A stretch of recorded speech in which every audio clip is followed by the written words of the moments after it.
Welcome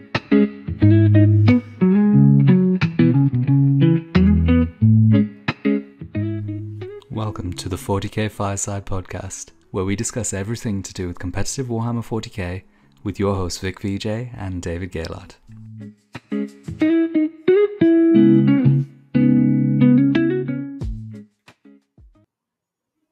Hello everyone, welcome back to 40k Fireside. This is Vic here, and I'm super happy to be bringing you more new Eldari Codex review content. The last video was super popular, and I want to carry on working through that. I've had a bunch of practice games now, and I'm kind of been tweaking and developing different list designs and trying them out. So I've got a lot more knowledge now than I had when the Eldar Codex first dropped. So I'm really excited to share some of that knowledge with you. I thought about the different ways that I could do that and decided that actually the Aspect Warriors are, for me, the most interesting part of the Codex, something that I'm really leaning into. But I've seen pretty much everyone has been using a bunch of these Aspect Warriors. So I want to focus this video on looking at each particular aspect and trying to make it as informative as possible by giving you some information on how I found they work best within this mission format to allow us to win games, both in their utilization as well as the list building stage and what options we take, what characters we attach. So I'm hoping every Eldari fan that is reading this is going to find this really interesting. Now, it is a tier list, so there's going to be some of my opinions on what I think is best within the aspects. So I know a lot of people have a lot of opinions about Eldari. Most people are quite reasonable about it, especially as we're starting to see more games come out, people getting more experience. But I'm finding that some people on the extremes, so the people who really think it's extremely broken and the people who think it's really, really bad, can be a little toxic in their opinions. So if you haven't played any games with the Eldari Codex, I would say take a moment. A lot of things look very different on paper compared to how they actually play on the board. And that particular dynamic is super interesting in this Codex. And there are a lot of things that surprised me as I started practicing and playing with the Codex a little bit more. So if you are going to leave a slightly more aggressive comment saying that my opinions are awful, just take a moment and consider if you've actually played a game with the Codex and your opinions are completely informed. Now, saying that, I do want people to still engage with me. If you disagree with what the opinions I have, start the discussion. I always try and reply to every single comment. And more than that, I'm really engaging with everyone on our Discord. That has been an incredible resource for all the Eldar players that have been on there. Now, it is a members-only Discord, but I've been posting all of my lists, my practice games. Lots of other people have been posting their lists, their practice games, their deployments. And we've kind of all come together to put a lot of opinions that you see in this video together. So if you want to be involved with that, make sure that you do join at the Phoenix Lord level, very appropriately named. That is the second tier on YouTube. If you do that, then you'll get all the instructions to join the Discord and you can see all the content that's there and get involved yourself. And of course, I interact all the time, so I'll be able to give you my own advice as well. So we've got 9 different aspects here. We've got 8 on the bottom of the screen, a little Crimson Hunter Exarch hiding in the corner. Let me go through the way that we're going to do this tier list. So we've split it up into 5 different tiers, starting at S tier and going down to F tier. It's going to be a little bit different to most of the tier lists that you've seen. So a lot of the time, S tier will be kind of overpowered or broken, and A tier will be must-takes or tournament staples, things like that. In this case, all of the aspects are pretty good. So I could see an indication we're taking all of the aspects except for the one that goes in F tier in your list. So don't be put off if like an Aspect Warrior unit that is actually quite good, working really well for you, is put in C tier. C tier does not mean do not take. C tier and B tier and A tier and S tier are ranked such that we're looking at the difference in power level between the aspects. So the S tier will be the strongest aspect, and A tier and B tier and C tier may just be slightly weaker relative to each other.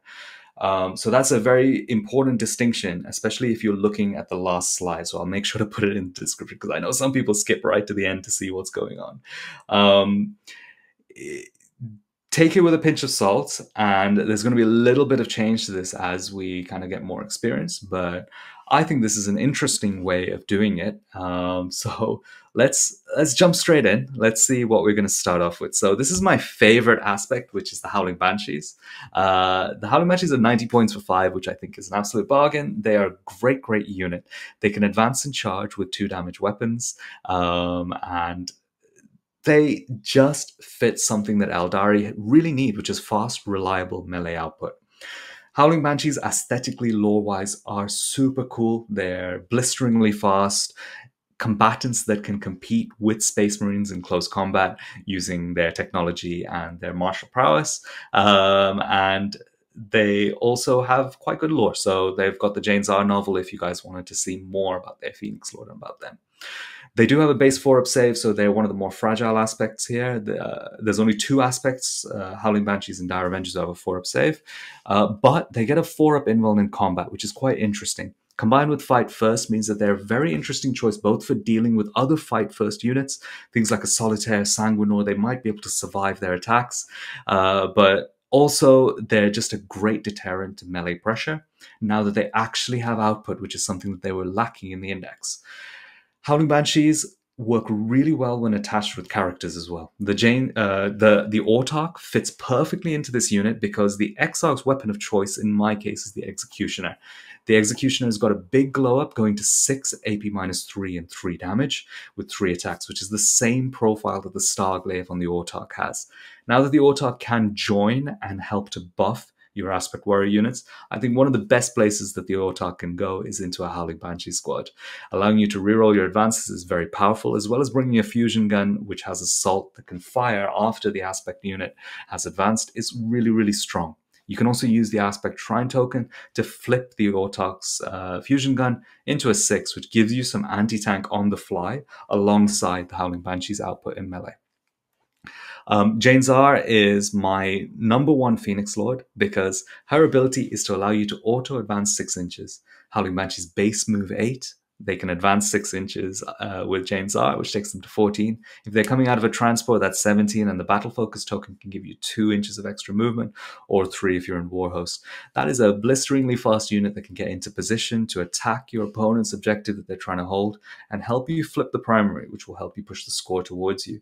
Even if that unit doesn't necessarily make its points back, its impact on actually allowing you to win the game is the key here, because that's what we're focusing on in competitive games, not just making our trades as efficient as possible, but actually trying to move towards winning the game on the scorecard. I think Howling Banshees with Jane Czar and Autarch can be extremely strong for that role, and that's why I'm finding myself putting 2 or 3 of these units in every single one of my lists. They are brilliant, and I put them into A tier here. Yeah, let's move on to the next one. So this is another melee aspect. So we've got the Striking Scorpions here, who have had a change in focus in the Codex compared to the Index. In the Index, they were spitting out mortal wounds all around, and they were extremely cheap. Now they're a little more expensive at 75 points, but they gain Scout 7 in addition to their Infiltrate. Being able to infiltrate and scout is an extremely powerful combination that has worked really well for Space Marine Scouts, and it works really well for Striking Scorpions. Striking Scorpions are my #1 pick for a unit that looks so much worse on paper compared to when you put it on the board. I had almost written these guys off thinking, oh, maybe take 1 unit or I'll take 0 units, and all of a sudden I found myself putting 3 of them in most of my lists, because actually their output, even though it's low strength with low AP, you get loads of attacks, and they sustained hits on 5s when they charge. So they are an absolute threat in the early game to attack the cheap, fragile units that your opponent puts out at the front, and tries to score their points with, move on to their expansion objective with. You can happily trade your Striking Scorpions to slow that process down for your opponent, and there's a good chance you have a higher number of units in your list than the opponent's list that is happy to do those roles. So if you remove some of their units, they can struggle and have to use more expensive things to score their points, which is exactly the situation the Eldari player wants. I have also been really interested by the Exarch's weapons. I looked at it and I immediately thought that the Biting Blade would be the best weapon here. Strength 5 is basically +1 to wound in a lot of cases, AP -3 and 1 damage, with sustained hits 1 is a great profile, but on our Discord, we have a lot of Matt's Hammer on there, and the Matt's Hammer is awesome. There's people posting spreadsheets of all of the kind of different profiles of the Exarch's weapons against all the different targets, and comparing different units to each other and trying to see which weapon option, which units work best against different targets. And it actually came out that the Chain Sabers is probably the most relevant weapon with the highest efficiency into the correct targets. So the Chain Sabers, which are damn cool, are the best weapon, in my opinion, and they are my Exarch's weapon of choice. I put Striking Scorpions in the B tier. Now, you might wonder, oh, Vic, you just said you're going to run 3 of these guys. Why are they in your B tier? Because as in terms of relative power here, I think the Howling Banshees are slightly better than the Striking Scorpions.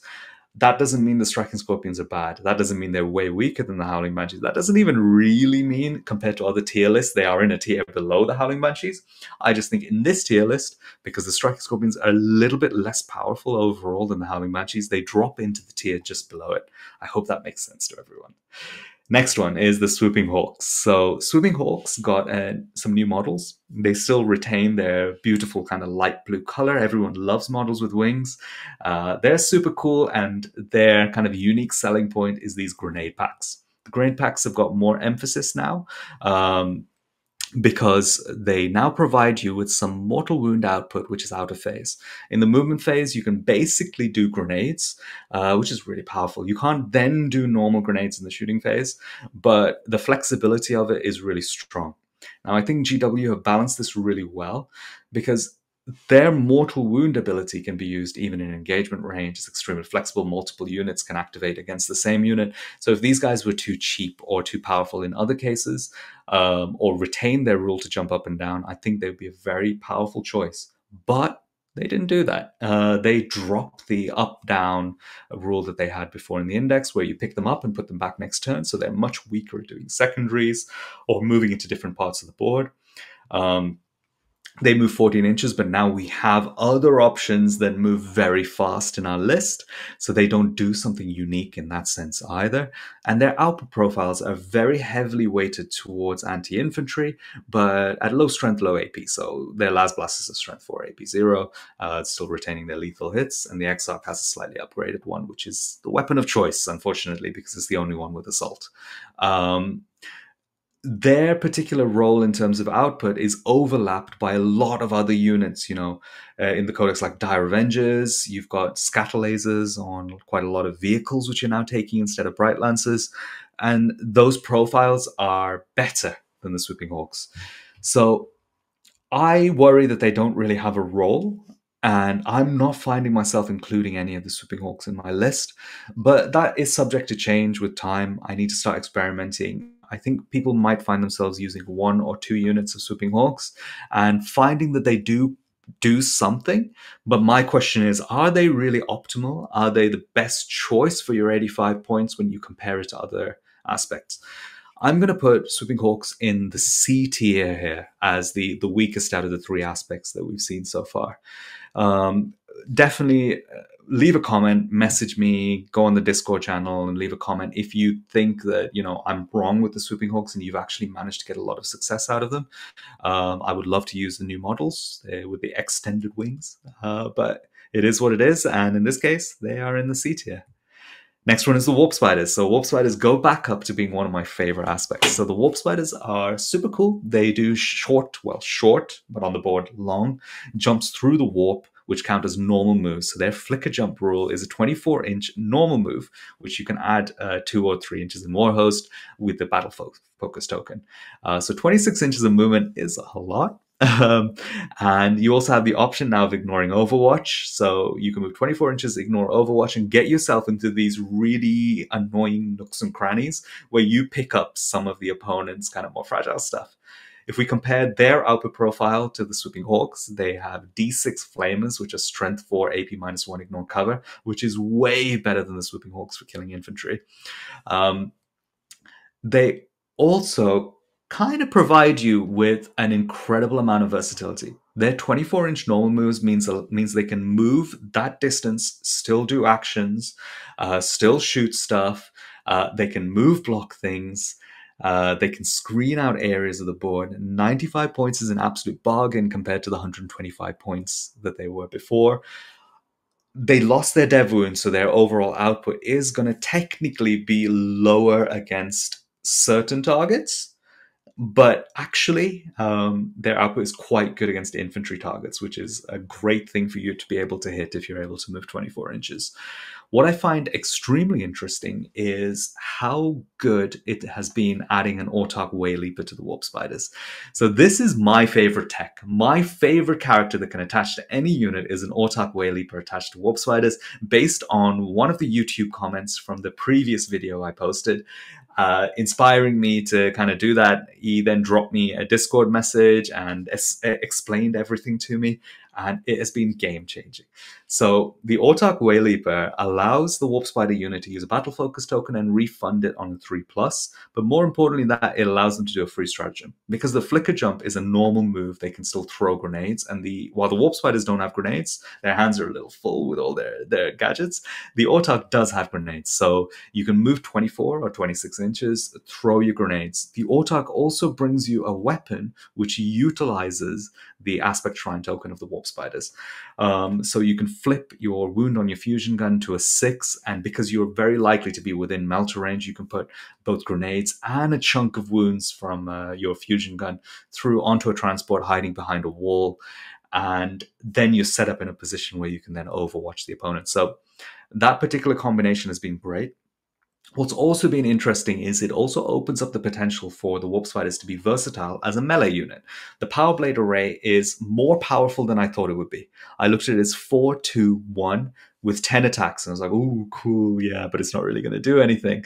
But then it's got lethal hits and twin linked, and an aspect host you reroll your ones, or in Ynnari you can spend a stratagem to reroll ones to hit, and all of a sudden, between the Power Blade Array and the Autarch Starglaive, if instead of flicker jumping, you want to move 16 inches and then charge something, you actually do a good amount of output. I really, really like that. If you're playing a close engagement rather than diving in with them, they can really get into positions where they do attack the targets you want, throw their fusion gun, their death spinners, and then charge something, tuck into a little nook and cranny.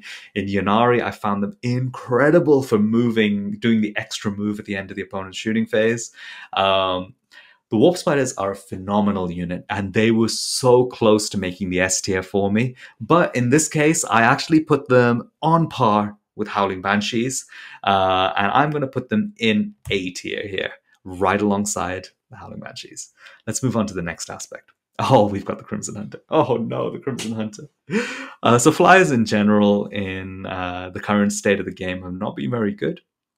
The Crimson Hunter does suffer a little bit from that. 160 points is the correct price point, but the Crimson Hunter unfortunately is inconsistent, fragile, expensive. Without the rerolls, there's not enough fly in the game to really justify using the Crimson Hunter. If you were going to run him, I think the 2-star cannons makes more sense than the Bright Lancers.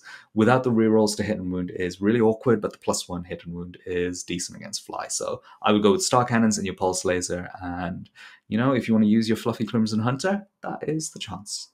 So the Crimson Hunter is the only aspect which I think sits in the F tier and is one that I wouldn't take if I was playing competitively. Let's move on to the next one, Dark Reapers. So Dark Reapers are my S tier choice. They are the best aspect in my opinion, which is kind of interesting. A lot of these aspects I have loved because of their versatility between their shooting and their combat and being able to combine a little bit of both of those. But this aspect and the next don't really have close combat. The Dark Reapers in particular have 0 close combat potential, and they move a little bit slower. They only move 6 inches compared to all the other aspects. But they solve the key problems that Eldari have in this meta. Their output has now gone to 10 -2, 3 damage on their single shots on their Reaper launchers. You can take units of 10 of these guys, and they shoot at 48 inches, ignoring hit modifiers. I think Dark Reapers are phenomenal when you take them in units of 10, and they're a real staple that I try to build into my lists. I've been running multiple units of 10 in Aspect Host, and in Ynnari I've taken as many units of 5 as I can, so all 3 units of 5, and I really feel it when I don't have a unit of 10. The output profile is perfect, that they are versatile enough to be able to shoot both light infantry if they do their split shot, heavy infantry with their heavy shot, with a 3 damage shot, and also vehicles with their 3 damage shot. Both in Aspect Host and in Ynnari, you have access to things like lethal hits. In Aspect Host, you have access to sustained hits. If you want to go in War Host, you can get within 12 inches and get sustained hits. Works really well with using Aspect tokens to then flip dice to 6s and then get more output going through to your opponent. Being able to shoot at 48 inches also allows them to stay out of range of a lot of targets that have to deal with all of the Eldari stuff that's right in front of them, and they pick up the targets which your close range stuff doesn't quite get to. And when the opponent tries to attack your stuff, you then have the Dark Reapers able to draw lines to the same position. In games that I've played, I found them incredibly important, critical to providing the right kind of long-range shooting output to make the army function at a competitive level. The other interesting point of them is that they are probably our best source of indirect fire, and they're one of our best answers to having a game into Astra Militarum at the moment. The Imperial Guard are incredibly powerful at the moment, with a heavy infantry-based army that has brilliant vehicles, brilliant scoring, and brilliant indirect fire. Of those, we can manage the scoring. We have a lot of anti-infantry output. We could manage the vehicles with a little bit of sweating when we're actually shooting our guns. We could manage the vehicles. We can't manage the indirect fire across 5 turns. The attrition will be too much. And between that and their extremely efficient output, you will tend to lose the game, even if you do really well in terms of keeping the score close. Now, the Tempest launchers switch that math a little bit. If you have big units of Dark Reapers, you can use your Tempest launchers. Let's say in Aspect Host, you activate the sustained hits, you flip dice to 6s, you're rerolling your 1s to hit or your 1s to wound, and you can start to get through their mortars a little bit. That is the only chance, in my opinion, that Eldar really have to consistently have a game into Guard. And for that reason alone, if you want to try and win tournaments, I think the Dark Reapers and having access to Tempest launchers is absolutely critical.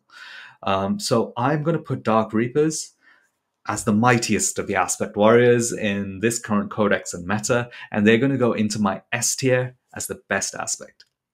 Now, this is the unit which I think a lot of the internet will think is the best aspect. And the Fire Dragons are a classic case, and there are a few more classic cases of bad hot takes on the internet where they look incredible on paper.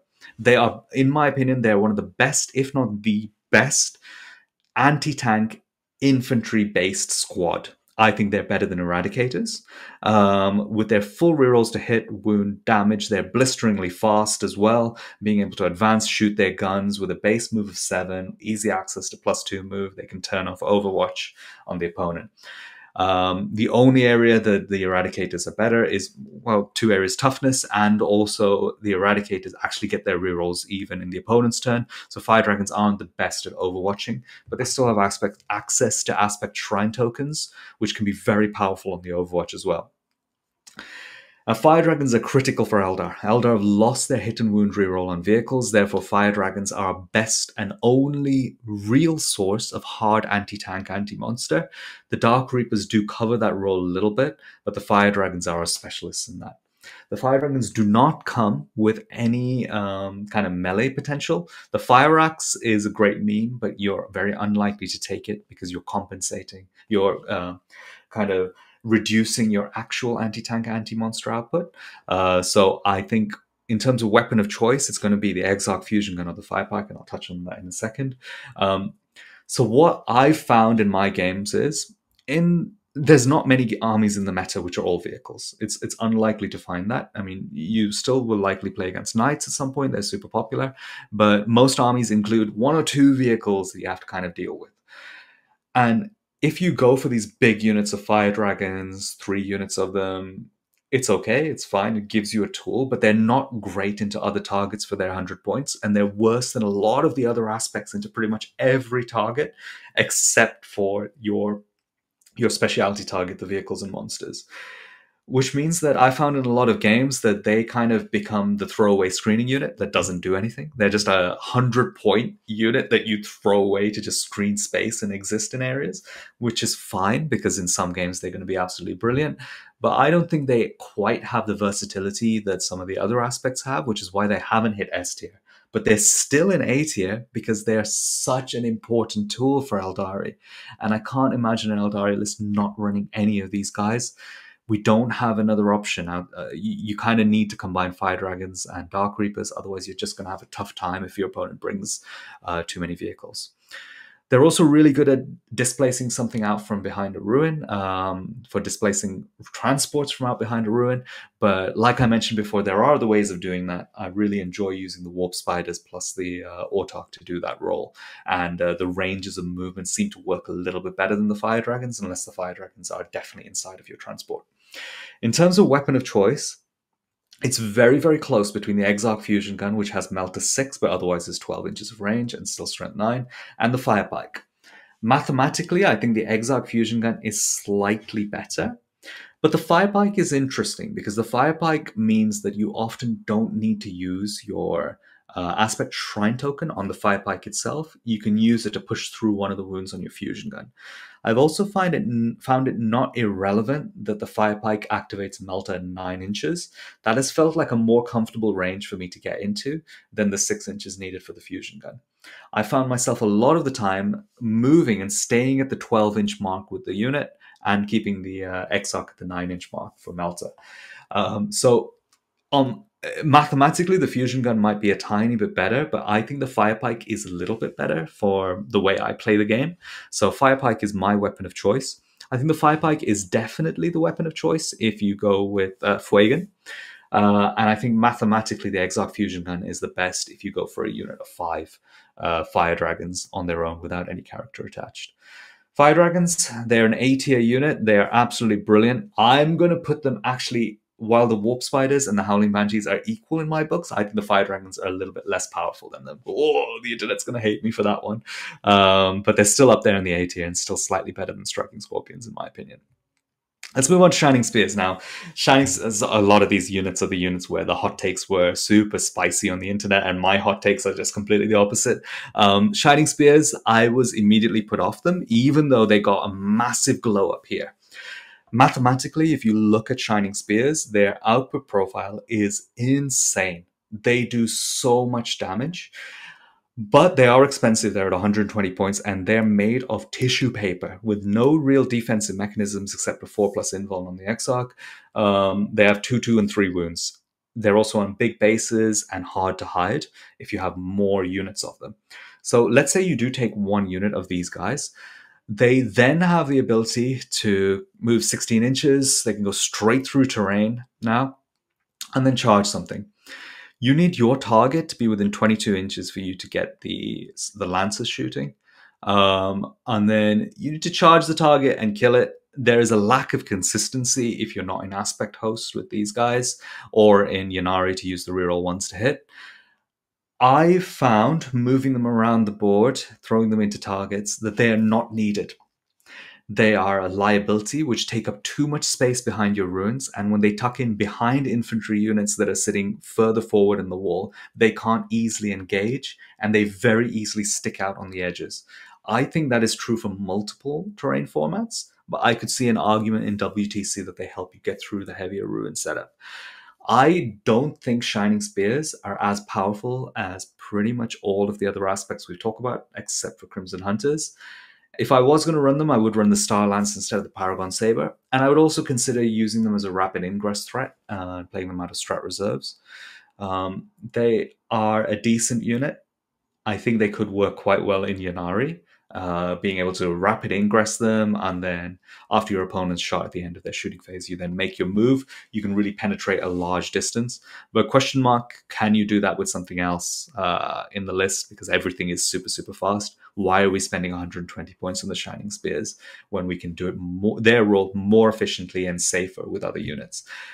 They're still a very cool unit. I would not mock anyone that runs a unit of Shining Spears or multiple units of them, because technically they are quite good.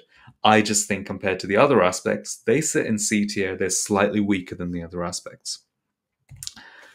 Let's move on. So we've got the Dire Avengers. How many are we on? 4, 8. That means the Dire Avengers are the last one. So one more unit where people have been crazy hyped. So what we've got the Fire Dragons, people telling me they're broken. The Shining Spears, they're broken. Asuman and the Dire Avengers, absolutely, unbelievably broken. And I have got these 3 units. So I've got the Fire Dragons up on A tier, but I've got the Dire Avengers and the Shining Spears in C tier.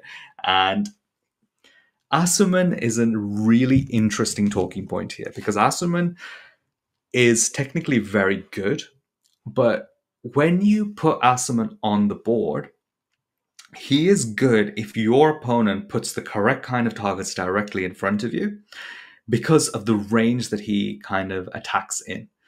Asuman tends to attack in this very kind of close middle of the board range because you want to try and get multiple activations out of him using his Fire and Fade. So he's going to be playing off a ruin, off a transport hidden behind a ruin. You're very unlikely to want to trade 210 points, which is how much 5 Dire Avengers and Asuman cost, to go behind a wall aggressively, let's say along with their transport. So now you're going into the 350 point range to then attack something when you could get almost 4 units of other stuff, which could maybe 1-for-1 trade in a more specialized fashion to do Asuman's role. So it's not that Asuman and his Dire Avengers are weak. It's just that I can't quite get my head around how, from an efficiency perspective and optimization perspective, there are not better options than Asuman and 5 Dire Avengers pretty much in every single case. Asuman is super cool though, and there is a lot to be said about if your opponent does throw a lot of 3-wound infantry directly in front of you and says, what are you going to do? Here's some possessed. And Asuman goes, hi, 9 of you dead, which is something that can absolutely happen. So if that experience is going to happen regularly in your games because your opponent is giving you these targets, they're not respecting Asuman, then Asuman and his 5 Dire Avengers are going to be game winning in a lot of games. But if your opponent does respect him and plays in a different kind of way where they go all in directly into combat rather than directly in front of you with their heavier infantry, Asuman is still going to help you in those cases, but likely 3 units of other things would also have helped you in those cases. It's also worth noting that 3 damage is not something Eldari are lacking. They have Dark Reapers, the Autarch, and the Howling Banshees, which all give you incredible access to 3 damage, and they're all in my top tier of units as well. So they are units that I'm going to be running in every single one of my lists, and I would recommend you guys definitely try them as well as your source of anti-3 damage, 3-wound targets. If you are going to run Dire Avengers, I think there's something to be said about Dire Avengers being run alone in Ynnari. Ynnari have access to a stratagem which is 1 CP for lethal hits and for ignore cover, which actually works super well on Dire Avenger units. And there is an argument to spend 150 points for a 10-man unit that comes out of strat reserves and provides this kind of blistering firepower for you. The only drawback is that for 10 points more, you can get 6 Wind Riders with scatter lasers, which I think mathematically are a bit better and can work at 36 inches. Have built-in sustained as well, so you don't need to get within 12 inches to get sustained hits. But you do have a bit of flexibility that Dire Avengers could be running 5. So for Ynnari, I can definitely see units of Dire Avengers without Asuman. For other detachments, I think Asuman is going to be the way that people run Dire Avengers. Don't take it too negatively what I said about the Dire Avengers, because I do think that Asuman and 5 Dire Avengers is still an extremely powerful unit that will work well in pretty much every list archetype that Eldari have. The only reason I put them in C tier is a matter of efficiency here. So yeah, that's my opinion. Oh my gosh, I have gone against the internet's opinion too many times in this video. This is the final tier list. So if you want to take your screenshots, share it with everyone, this is the time to do it. Say like, oh, this crazy guy Vic has made this this tier list. But this is based on the games I've been playing, and I've been enjoying using the Aspect Warriors so much in my games. They felt so dynamic and powerful, and it feels so fun to just like, okay, here's my target. So I've had my Fire Dragon set up in this position that if this vehicle goes anywhere in that area, I'm going to attack it. and just pinning your opponent in place with all your different specialized units that are all doing the thing correctly. It's an orchestra of destruction. It's something that I am absolutely relishing. I hope you guys are too. And make sure to kind of give us a like, follow, but most importantly, leave comments. And if you want to discuss with me further and talk more about Aeldari with me, the Discord is available at Phoenix Lord level, so make sure that you join. Thank you so much for listening, as always. Vic out, and see you guys all next time by the fireside.